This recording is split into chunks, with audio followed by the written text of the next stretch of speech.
Hey everybody, I got good feedback on yesterday's video, and I'm not going to mention any of it in this video. Why? Well, because I just have the one phone with me, and I can't read off the screen while I use this as a camcorder. Is that even a word anymore? Camcorder? Or is that a dead word? Anyway, I do have one visual element that I want to put in, other than my gorgeous face, of course, and that is this. It's from something posted today to Less Wrong. I just barely started reading it when I decided it was time to take the dog to the dog park. So I'm not going to even reference this very much, other than just the general concept of large language models have captured the public imagination. They have captured research budgets. They have captured, investment dollars. They're big. They're big. They're driving a lot of innovation. They're driving a lot of research. They are driving the construction of a lot of big GPU clusters. They're driving the action in AI, but they don't do everything that human brains do. I would say that some of the things that they're doing are amazing, given the sort of limited repertoire of what they do. I mean, what we think they should be able to do. So I think that on the whole, it is likely that this current progress in AI is going to plateau, and possibly for a long time. Maybe there'll even be another AI winter. I'm not predicting that there will be, but I'm saying I won't be surprised if there is. And I think that perhaps, all this focus on the large language model might prevent or forestall the achievement of artificial general intelligence just by dominating budgets and dominating, research agendas and investment and all that good stuff. And also, who's going to go into a career field in, cognitive science or philosophy of mind that isn't specializing in large language models right now? So that's not necessarily such a bad thing. I mean, there's a school of thought that says that the longer it takes for AGI to come on, the better able as a society we will be to adapt to it, and the less likely are the catastrophic outcomes. Is that true? I don't know. I'm actually doubtful. I'm kind of the opinion that if I could push the AI button and just have it appear fully fledged tomorrow, would I push it? Not knowing whether or not it would be aligned, not knowing whether it would take care of us, help us, ignore us, or exterminate us. I'd probably push it, and here's why.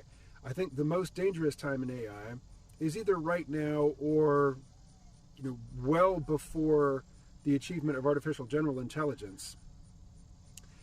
When AI is capable but dumb, very competent at what it does, but has no judgment, no sense of right and wrong, no ability to weigh harms, versus potential benefits outside of a very narrow range that it has been instructed in. There's something called Severide's Law.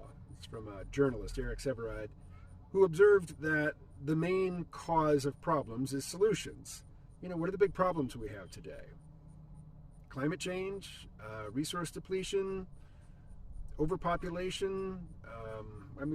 Whatever it is that you think of as the big problem that human civilization is facing, you can pretty much trace it back to some technological innovation that solved a previous problem or allowed us to do this thing that we used to do very inefficiently much more efficiently, like grow food, get from here to there, lift stuff, do calculations, communicate with people at a distance. All of these things are things that were good things to be able to do. And yet, developing techniques and technologies and methodologies for doing them orders of magnitude faster, bigger, more powerfully, more efficiently, it created problems that didn't exist before. That, because the problems didn't exist before, we don't have any cultural expertise or any pre-established expertise in dealing with these new sorts of problems. And I see AI as, just putting the pedal to the metal in terms of, creating new efficiencies, creating new capabilities, new power that leads to new and unprecedented problems. But why more dangerous now than later when AI will be more powerful? Well, because right now AI is basically being put And when I say AI, I'm largely talking about large language models. There are many different types of things that go by the name AI, and they are not at all remotely similar to one another, other than that they are realized in computer hardware and that they have software. But large language models right now are basically in the service of global corporate capitalism, and they are pursuing the meta goal, the generalized goal of the increased concentration of wealth and power. Well, from my perspective, they're not unprecedented, but in recent decades, unprecedented concentration of wealth and power right now is pretty much the main problem that we face as a society. And yeah, I mean, if climate change is your thing, and you can't imagine that anything having to do just with human quality of life could even compare to climate change in terms of importance, we'll just have to disagree there. Just agree to disagree on that one, because I think the Gini coefficient is something we need to pay careful attention to. I think that we've got this simultaneous enormous concentration of wealth, and I think, as Peter Turchin would put it, and I'm taking in Turchin secondhand, I haven't read any of his books, we have an overproduction of elites. We have a lot of people who are college educated because we had this story that college education was your path to upper middle class comfort and respectability. And from certain schools it is, sure. I mean, if you've got an Ivy League degree, you're styling, you're set. But the exact same degree from a state school, get in line. Maybe you'll get a piece, maybe you won't. But we have so many people who are going to college because they've been told it's the expected thing. And this is important because I remember this very clearly. When I was in high school, I had a part-time job at an art supply store. I had other part-time jobs doing phone soliciting, but I had part-time jobs that made a certain amount of money. That amount of money was just pocket money. It was just enough to buy beer, put gas in the car, maybe buy the occasional new item of clothing, but it certainly was not enough to pay rent. It wasn't enough. It wasn't an adult income. And as I was reaching the end of high school, I was really scared about what am I supposed to do to make the kinds of money that my father makes. Going to college is not only a path, a potential path to making that sort of money. It puts off the decision for 4 years or more, because you can drag your feet in college, as I surely did. So we've got a lot of people who, for a lot of different reasons, have been to college. They are college educated, and they feel that as such, as college educated adults, they are entitled to a respectable living. They are entitled to a dignified living. And that doesn't mean working behind a cash register somewhere, That doesn't mean waiting tables. It doesn't mean barely getting by in some service sector job and also having college debt to service in addition to your rent,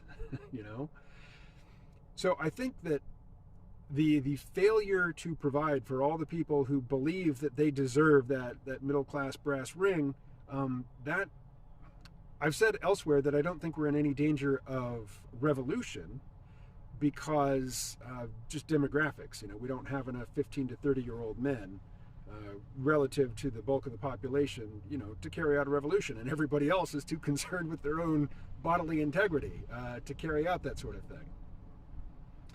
But this is supposed to be about AI. So I think that all the problems of capitalism, all the maldistribution of wealth and opportunity, and all of the cultural resentment and anxiety and factionalism and just animosity that stems from that will be made orders of magnitude worse by AI long before AI has any say in the matter.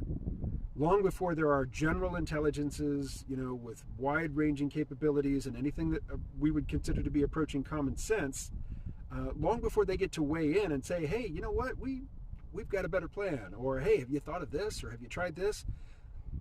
Long before that happens, they will have been churning away in the service of the oligarchs, increasing the concentration of wealth. That's what I think the main danger from AI is in the near term. History may show that I've been thinking very small, that there were much bigger calamities waiting in the wings that I didn't see, and I wouldn't be surprised by that either. I mean, I'll be surprised by the specifics because I didn't think of them, and then they popped into into reality. But in general, the idea that I didn't think of everything in advance, well, of course I didn't. Of course not. So, I think this will be a short one today. And I will end it with the call to action. What do you think? Are we on the cusp of the singularity? Is there just going to be continued exponential increases in AI capability from here, or will it plateau? And I've already laid my cards on the table. I think that a plateau is likely. It won't be permanent, but yeah, I don't think we're on the cusp of the singularity. What do you think? Talk to you later.